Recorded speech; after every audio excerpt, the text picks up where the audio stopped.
किसी जंगल में टुनटुनी चिड़िया अपनी सास टूनी चिड़िया के साथ रहती थी। उसके दो बच्चे थे, पिंकी चिड़िया गोलू चिड़ा। दोनों बच्चे सरकारी स्कूल में पढ़ते थे। एक दिन टुनटुनी चिड़िया अपने पति कालू कौवे से कहती है, सुनो जी, मेरे माँ बाप ने मुझे बड़े नाजों से पाला था। मेरे हर नखरे उठाते थे, लेकिन तुमसे शादी करके मुझे क्या मिला? दिन भर प्याज के खेत में कड़ी मेहनत करके प्याज उगाती हूँ, लेकिन मुनाफा बहुत कम होता है। मैंने सोचा था मैं अपने बच्चों को अंग्रेजी स्कूल में पढ़ाऊंगी, लेकिन वो तो संभव ही नहीं। इतने कम पैसों में मैं तो कहती हूँ खेती बाड़ी में कुछ नहीं रखा। शहर चलो, वहाँ कोई काम ढूंढ लेना। अरे ये तो क्या पागलों जैसी बातें कर रही है। यहाँ की प्याज की खेती कौन देखेगा? तब तक आप लोग कमेंट में बताएं 600-53 कितने होते हैं? माँ जी है ना, वो देख लेंगी। तुम बस शहर चलने की तैयारी करो। मेरे दूर के भाई शहर में रहते हैं, उनके ठाट देखोगे तो तुम्हारे होश उड़ जाएंगे। हाँ पापा, चलो ना शहर। मम्मा पापा से कहो ना शहर चलने को। हाँ हाँ बच्चों, तुम्हारे पापा हमें लेकर जरूर शहर चलेंगे।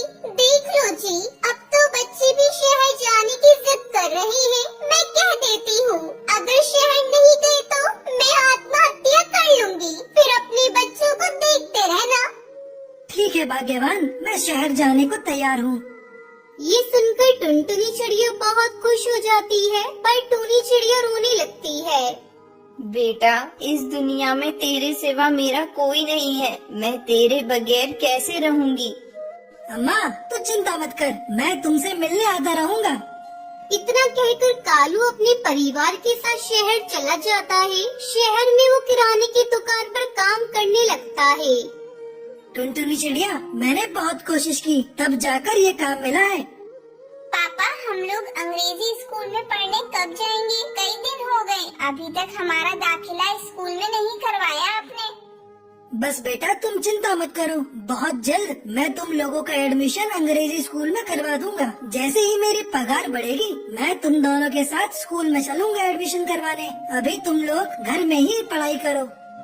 धीरे धीरे समय गुजरने लगता है। देखते ही देखते 4 महीने गुजर जाते हैं, लेकिन कालू कौवे की पगार में कोई बढ़ोतरी नहीं होती। वो एक दिन टुनटुनी चिड़िया से कहता है, 4 महीने गुजर गए, हमने ठीक से भोजन भी नहीं किया। बच्चों को देखो कितने कमजोर हो गए हैं। हमने शहर में आकर बहुत बड़ी गलती कर दी है। मैं तो कहता हूँ अब भी वक्त है, चलो चलते हैं गाँव, वहीं चलकर खेती करेंगे।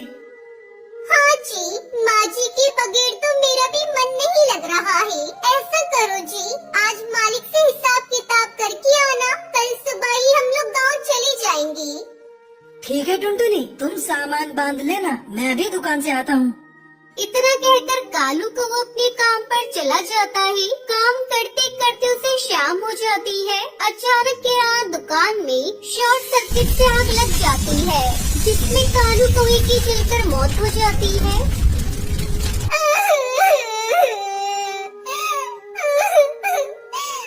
ये सब मेरी गलती है।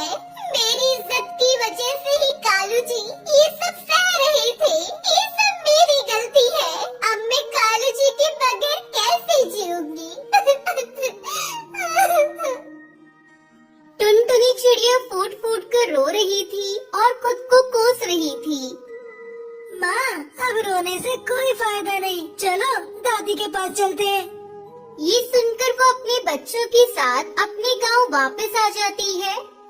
माँ जी मुझे माफ कर दीजिए। मेरी वजह से ही आपके बेटे इस दुनिया में नहीं रहे। अब मैं क्या करूँ? अकेले इन बच्चों को कैसे पालूं? उठ बेटा, अपने आंसू पोंछ ले। अपने बच्चों के बारे में सोच। जो होना था हो गया। अब से हम दोनों प्याज की खेती मिलकर करेंगे और दोनों बच्चों को पालेंगे। टुनटुनी चिड़िया अपनी सास के गले लग जाती है और प्याज की खेती करने लगती है। कुछ दिन ऐसे ही गुजर जाते हैं, लेकिन टुनटुनी चिड़िया के खेत में प्याज की खेती अच्छे से नहीं हो पा रही थी, जिसकी वजह से टुनटुनी चिड़िया बहुत चिंता में आ जाती है। हे भगवान, अब मैं क्या करूं? बच्चों का दाखिला भी स्कूल में करवाना है,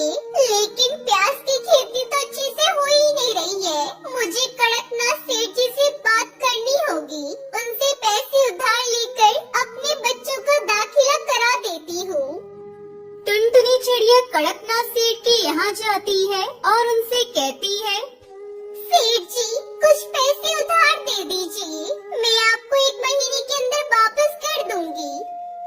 नहीं टुनटुनी, मैं नहीं दे सकता तुझे पैसे। तेरे पति ने भी मेरे पहले के पैसे उधार वापस नहीं दिए। अब तू जा यहाँ से, मेरा दिमाग खाली मत कर। टुनटुनी चिड़िया उदास मन से वहाँ से चली जाती है। रास्ते में टुनटुनी चिड़िया को अपना दोस्त बंटी कबूतर मिलता है। बंटी कबूतर टुनटुनी चिड़िया को देखकर बहुत खुश होता है और उससे कहता है, अरे टुनटुनी, तुम यहाँ कैसी हो और सब ठीक है? टुनटुनी चिड़िया उसे सारी बात बताती है। तभी बंटी कबूतर टुनटुनी चिड़िया से कहता है, अरे टुनटुनी, मेरे पिताजी भी खेत में काम करते थे और वो भी प्याज की खेती करते थे, लेकिन अब तो वो रहे नहीं, तो तुम मुझसे उसके बीज ले लो, उसके बीज तुम्हारे काम आ जाएंगे। अब बंटी कबूतर टुनटुनी चिड़िया को प्याज के बीज दे देता है। फिर टुनटुनी चिड़िया अपने खेत में प्याज के बीज बिखेर देती है और कुछ ही दिन में उसके प्याज की फसल लहराने लगती है। उसे देखकर टुनटुनी चिड़िया बहुत खुश हो जाती है। वो प्याज को बेचकर अपने बच्चों का दाखिला अंग्रेजी स्कूल में करा देती है और खुशी खुशी अपने परिवार के साथ रहने लगती है।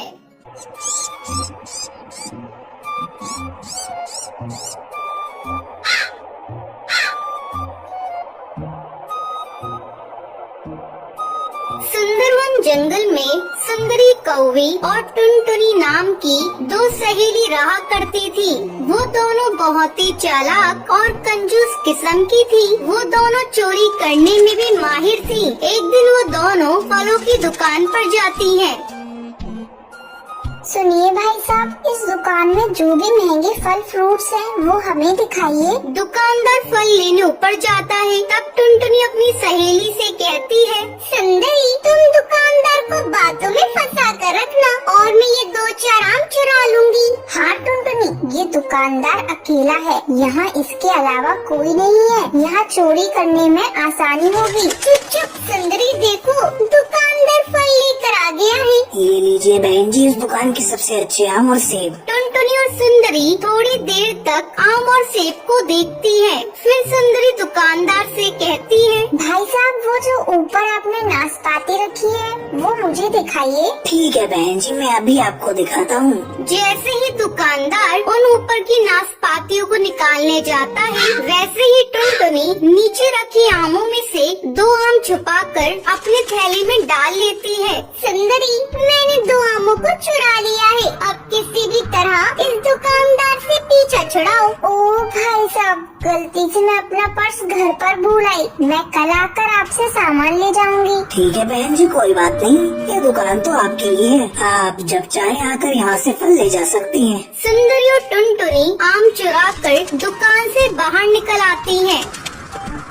देखा सुंदरी, मैंने कितनी स्मार्टली पके आमों को चुराया है। दुकानदार को इसकी भनक भी नहीं लगी। चल उस सब्जी के ठेले के पास चलते हैं, थोड़ी सब्जियाँ भी ले लेती हूँ। सुंदरी, सब्जियों को खरीदना क्या है, उसे भी चुरा लेंगी। हाँ हाँ, वही तो मैं भी सोच रही हूँ, सब्जियों को भी चुरा लेंगे। दोनों सब्जी वाले के ठेले के पास जाती हैं।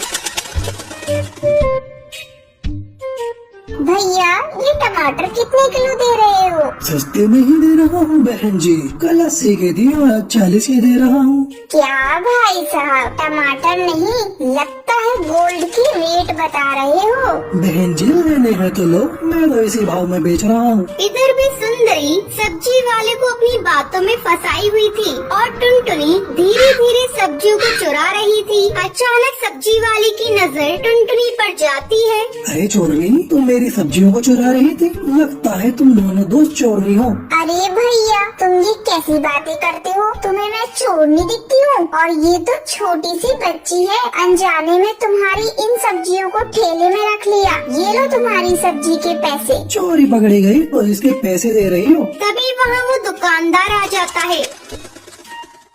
भाई साहब देखिए ना, ये मेरी दोस्त को चोर बता रहे हैं। बताइए, क्या मैं चोर हूँ? अभी अभी मैं आपकी दुकान से आई हूँ। तभी दुकानदार को टुनटुनी के थैले में उसके आम दिख जाते हैं। अरे ये आम तो मेरी दुकान की है, तुमने इसे मेरी दुकान से चुराया है। मैं अभी पुलिस को फोन करके बुलाता हूँ। नहीं नहीं भाई साहब, हम लोगों से गलती हो गई, आगे से हम लोग ऐसा नहीं करेंगे, आप पुलिस को मत बुलाइए। उस दिन के बाद से टुनटुनी और सुंदरी चोरी करना छोड़ देती है और मेहनत मजदूरी करके अपना जीवन व्यतीत करने लगती है।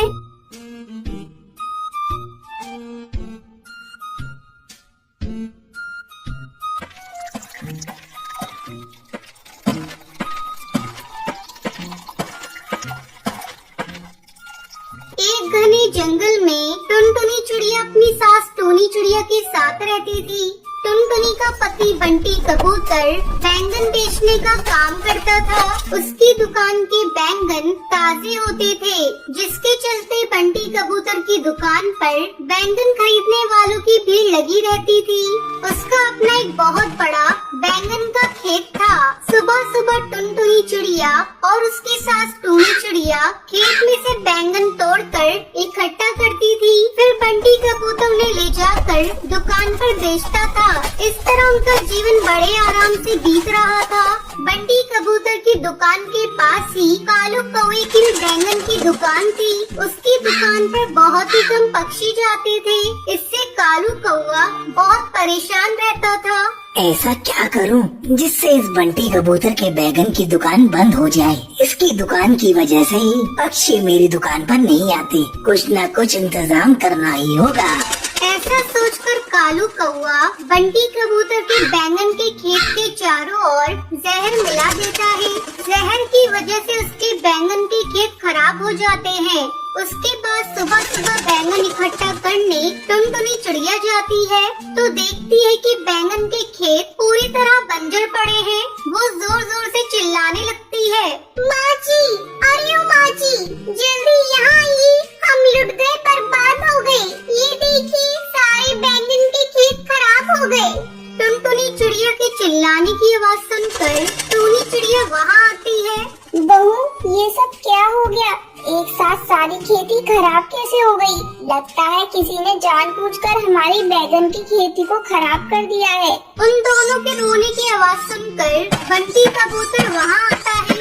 ये सब कैसे हो गया माँ? कल रात तो मैंने इन्हें अच्छे से पानी दिया था।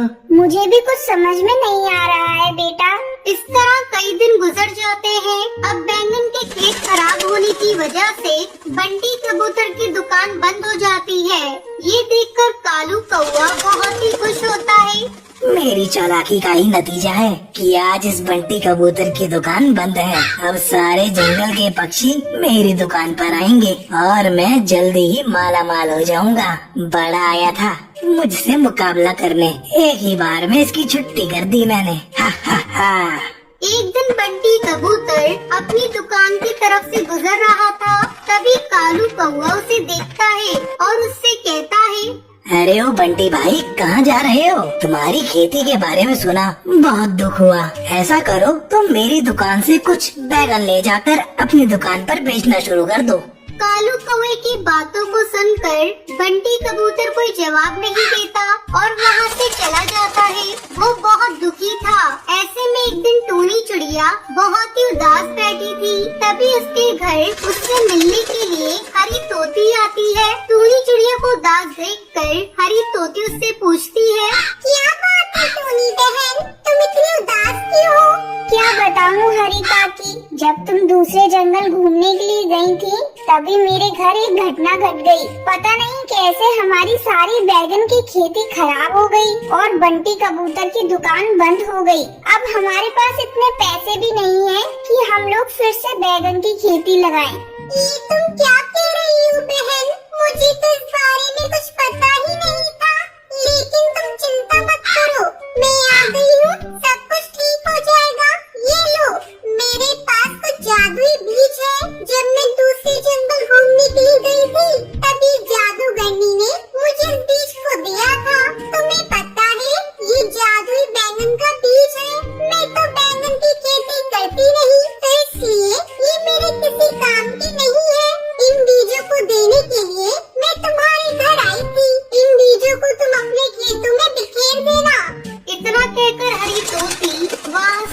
जाती है। फिर टूनी चिड़िया अपनी बहू टुनटुनी के साथ मिलकर उन बीजों को अपने खेतों में बिखेर देती है।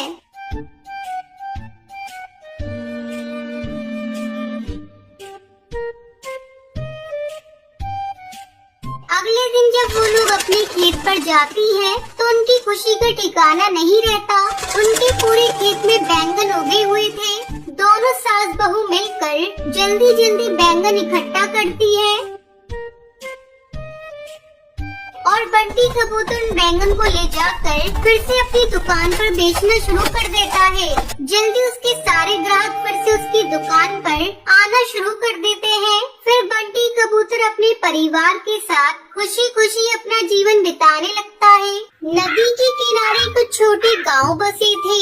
वहाँ हर दिन बाजार लगता था, जहाँ पर पंछियों की भीड़ लगी रहती थी। उन्हीं गाँव में से एक गाँव चंदनपुर भी था, जहाँ टुन्नू नाम का एक चिड़ा अपना छोटा सा ढाबा चलाता था। पर कुछ दिनों से टुन्नू बहुत परेशान था।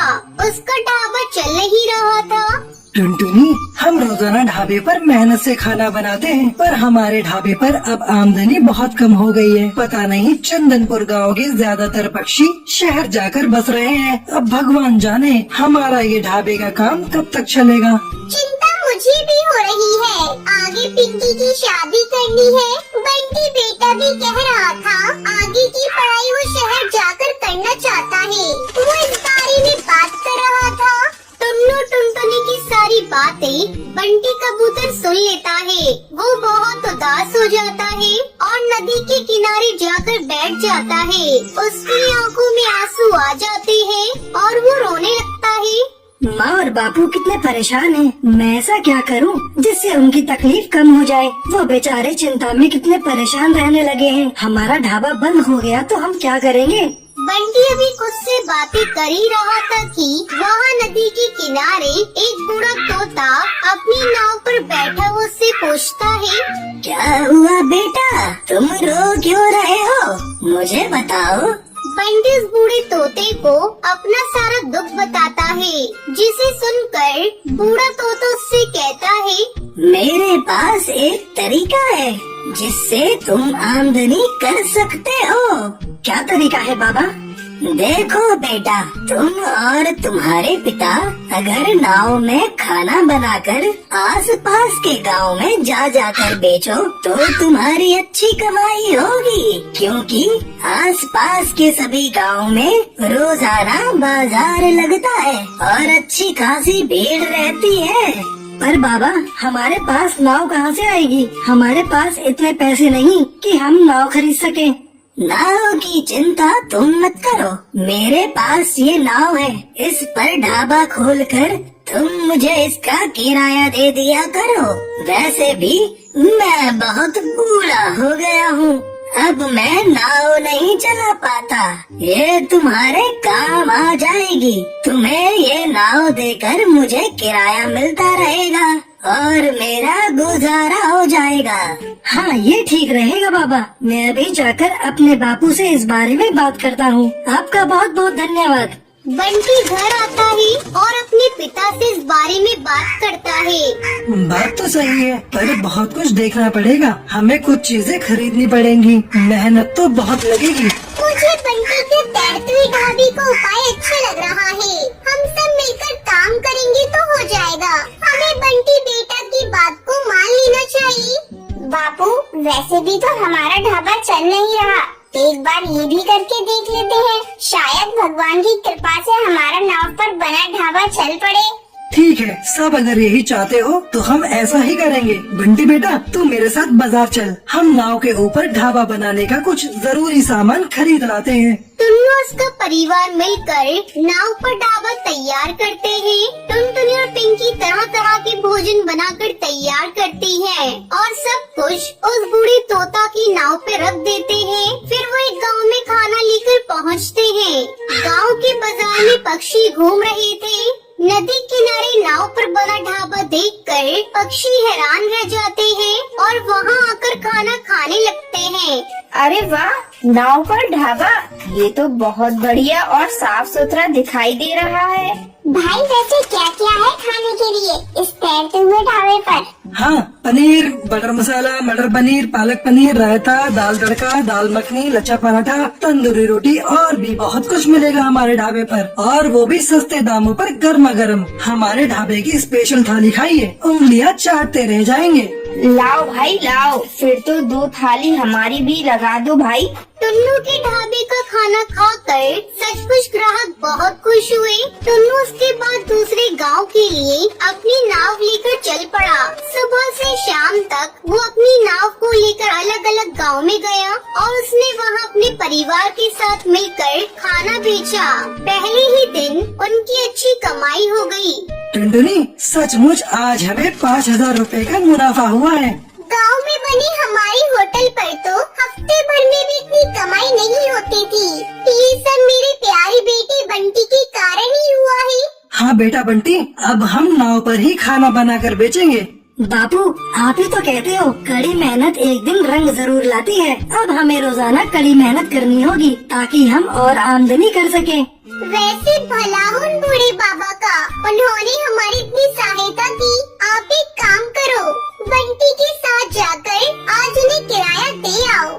ठीक है टुनटुनी, तुम पिंकी के साथ घर जाओ, तब तक मैं उन बाबा को किराया देकर आता हूँ। बंटी टुन्नू के साथ उन बूढ़े बाबा को किराया देने चला जाता है। एक दिन उन्हीं के गांव में रहने वाला कालू नाम का एक कौआ टुन्नू की सफलता से जलता था। एक दिन टुन्नू जब बूढ़े तोता को किराया देकर आ रहा था, कालू से देख लेता है। टुन्नू इतना खुश कैसे हो सकता है? यह मेरे से अमीर हो सकता है। मैं ऐसा हरगिज नहीं होने दूंगा। मुझे इस टुन्नू का कुछ करना ही होगा। एक दिन टुन्नू के जाने के बाद कालू उस बूढ़े तोता के पास गया और उनसे बोला, मैंने देखा है कि टुन्नू तुम्हें इस नाव का किराया बहुत कम देता है। अगर तुम और ज्यादा पैसे कमाना चाहते हो तो मैं तुम्हें उससे दुगना किराया दे सकता हूँ।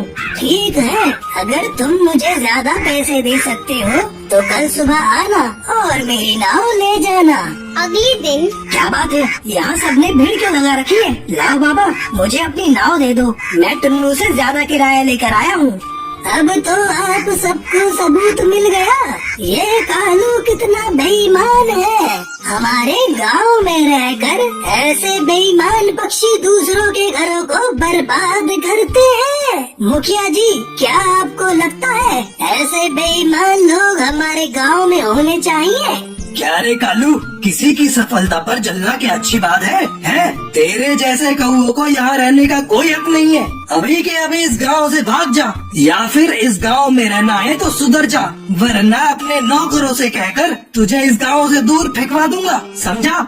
नहीं नहीं मुखिया जी, मुझे माफ कर दो। टुन्नू, मुझे माफ कर दो भाई, है मेरे से गलती हो गई थी। अगर आप इस गांव से मुझे निकाल दोगे तो मैं अपनी बीवी बच्चों को लेकर कहाँ जाऊँगा? मैं आज के बाद टुन्नू को कभी तंग नहीं करूँगा। कालू सबसे माफी मांगता है। उस दिन के बाद टुन्नू टुनटुनी को वो कभी भी तंग नहीं करता।